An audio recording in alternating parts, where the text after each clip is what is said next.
Welcome, and thank you for joining us for a journey into a quiet corner of England, nestled softly amidst the rolling contours of the Pennine Hills.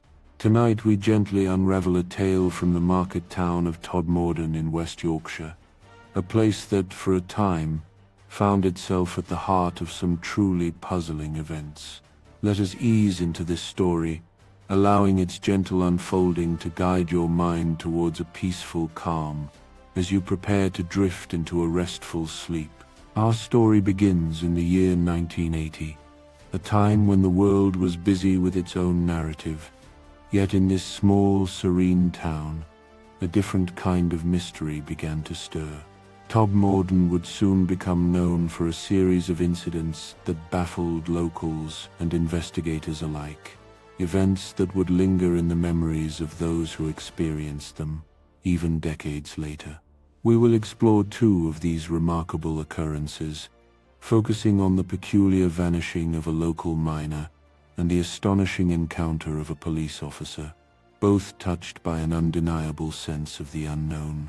First, let us turn our attention to the case of Sigmund Adamski, affectionately known as Ziggy, a man whose life had led him from his native Poland, fleeing the turmoils of World War II, to the peaceful village of Tingley in West Yorkshire. Here, with his wife Lottie, he built a quiet life, working as a miner in the local colliery. By 1980, at 56 years old, Ziggy was contemplating early retirement, his health beginning to feel the toll of years spent underground. Despite a pending appeal for his retirement request, Ziggy and Lottie remained in good spirits, eagerly anticipating a joyous family wedding where Ziggy was to walk their goddaughter down the aisle. It was the day before this happy occasion that a shadow fell upon their lives. Ziggy had simply announced he was going to the local grocery store, a trip that should have taken mere minutes.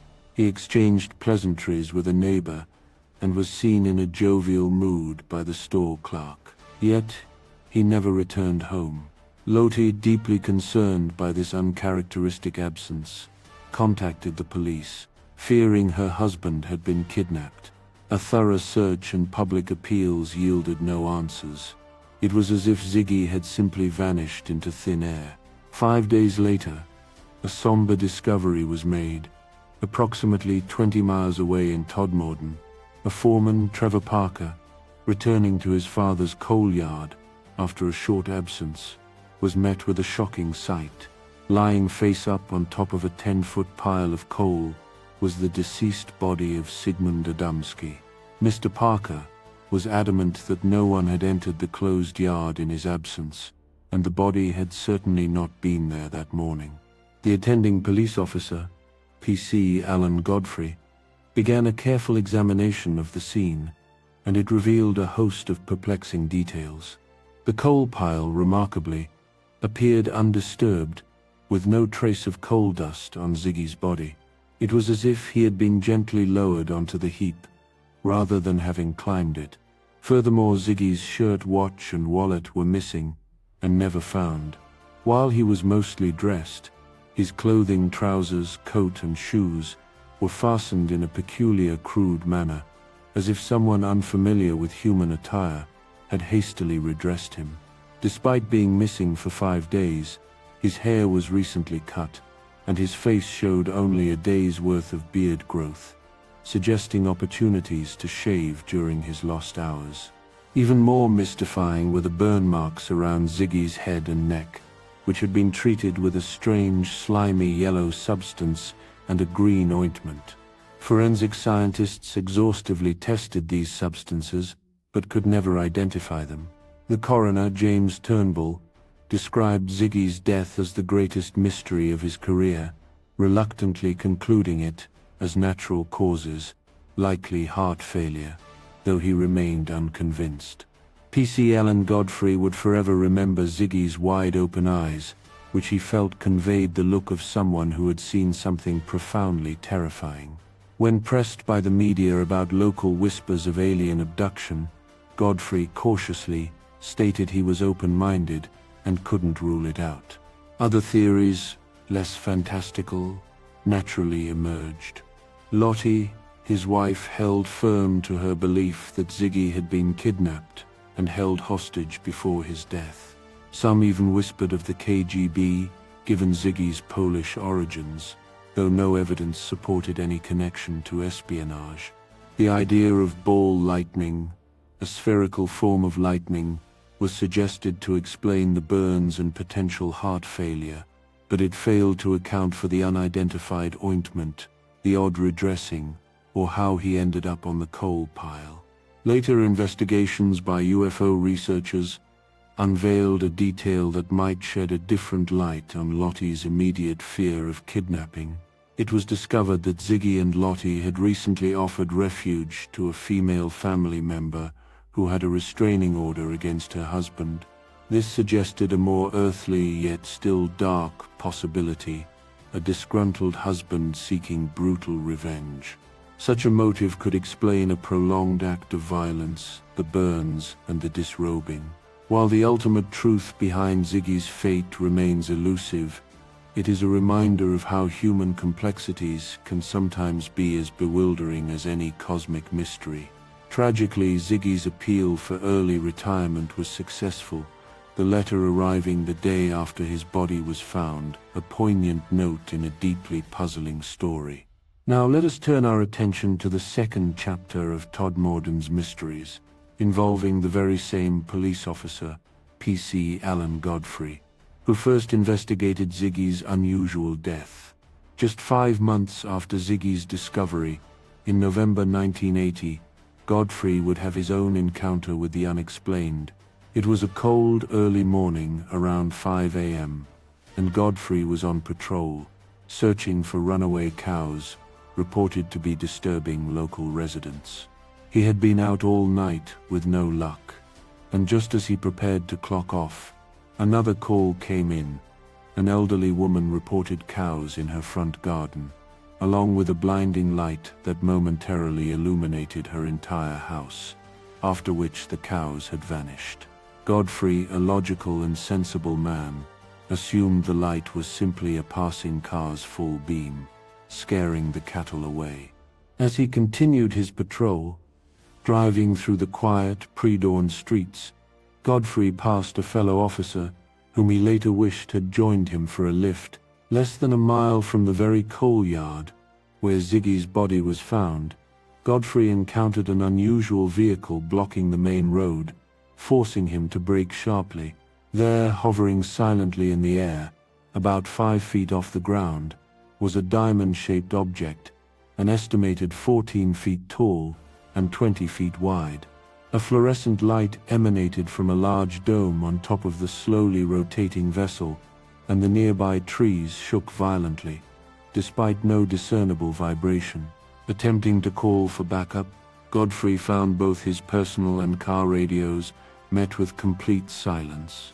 In the pre-smartphone era, quick sketches were a common practice for officers to document accident scenes, so Godfrey, with a practical mind, decided to draw the strange craft in his notepad. However, he had barely completed his drawing when he was momentarily blinded by a bright flash of light. The next thing he knew, he was back in his car, now positioned about 30 yards further down the road from where he had originally stopped. Godfrey later realized he couldn't account for approximately 25 minutes of missing time. Furthermore, one of his boots was mysteriously split wide open, and there was a small, itchy burn mark on his foot. When he returned to the spot of the sighting, he felt a strange electrical tingle in the air and noticed that leaves and twigs had formed a spiral pattern on the road, which was completely dry, despite heavy rain earlier. Remarkably, Godfrey then found the elusive herd of runaway cows, all gathered in a local car park. The cows had never previously frequented this car park, and it was unclear how they had entered, as the gates had been locked all night, with no hoof prints in the muddy surrounding areas. In the days that followed, Godfrey learned that other officers in a nearby town had also reported seeing a strange steel blue light in the sky on the same night. However, His superiors offered little support. Once his story was leaked to the local press, he became a figure of amusement within the police station, earning the nickname Captain Kirk. Things took a more unsettling turn when Godfrey claimed he was summoned to a meeting with a man who identified himself only as the man from the ministry. Godfrey described this individual as arrogant, stating he was ordered under the Official Secrets Act to cease speaking to the media about his encounter.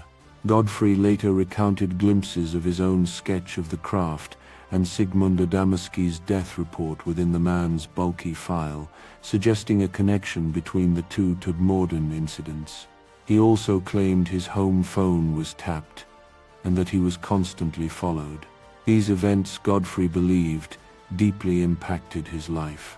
He felt compelled to transfer to another police station, was eventually hounded out of the force, and fell into early retirement. His marriage broke down, and he found himself in a difficult personal situation, feeling it had wrecked him. Seeking answers for his missing memories, PC Godfrey agreed to undergo hypnotic regression sessions. Under hypnosis, he recounted a fantastical experience being hit by a light beam, waking up strapped to a table in a room with small, childlike creatures with bulbous heads, and a bearded, robed figure named Joseph, who telepathically communicated that he would be fine. He also recalled a dog in the corner of the room. While these accounts were vivid under hypnosis, Godfrey himself later expressed skepticism, suggesting they might have been vivid dreams, perhaps influenced by a book he was reading at the time about a famous alien abduction case. He always maintained that, outside of the hypnosis, he only reported what he believed he had seen with his own eyes that night. In later years, Godfrey's life began to mend. He remarried, regained his footing, and after a long period of quiet, slowly began to embrace his unique story. He appeared on TV, gave public talks for charity, and even had personalized UFO license plates. Plans for a movie based on his experiences were announced, ensuring that his tale continues to resonate. Even into his mid-70s, Alan Godfrey remains convinced of what he saw, stating it was a nuts and bolts craft, not a trick of the mind. As we reflect on these extraordinary events from Todmorden, it's worth exploring alternative perspectives regarding Godfrey's sighting. One fascinating theory, proposed by UFO researcher Russ Callahan, suggests he may have encountered something equally unusual, but of earthly origin. In the 1970s, Finnish architect Matti Suurinen designed Futuro houses, incredibly unique saucer-shaped plastic buildings, intended as easily transportable homes or offices. These highly distinctive pods, with their airplane hatch entrances and sturdy legs, looked remarkably like classic flying saucers. Only about 100 were ever built worldwide, and remarkably, one made its way to the UK, landing precisely in Todmorden. This Futuro house was used as a quirky office space by a local company, and was occasionally moved around town on a truck for various events, such as a pop-up ticket office. It was certainly still present in Todmorden in November 1980. It's plausible that a tired or stressed officer at 5 a.m. in the dark might have mistaken the UK's only Futuro house for something extraterrestrial, especially if it was being moved or illuminated in a certain way. This theory offers a grounded yet still intriguing explanation for Godfrey's sighting. As for the vanishing cows, perhaps they simply found their way into the car park through an unlocked or less secure gate, or perhaps Godfrey's mind, reeling from a profound experience, simply made sense of their appearance in a sudden collective manner. The mysteries of Todmorden, from Sigmund Adamski's perplexing demise to PC Alan Godfrey's startling encounter, remain etched in local lore. Whether these events were glimpses of the truly unknown or complex human experiences intertwined with earthly explanations, they invite us to consider the many ways our minds attempt to comprehend the unusual. As these stories fade gently into the quiet night, may your own mind find a soft landing, allowing you to relax deeply and drift into a peaceful and restorative sleep. Good night.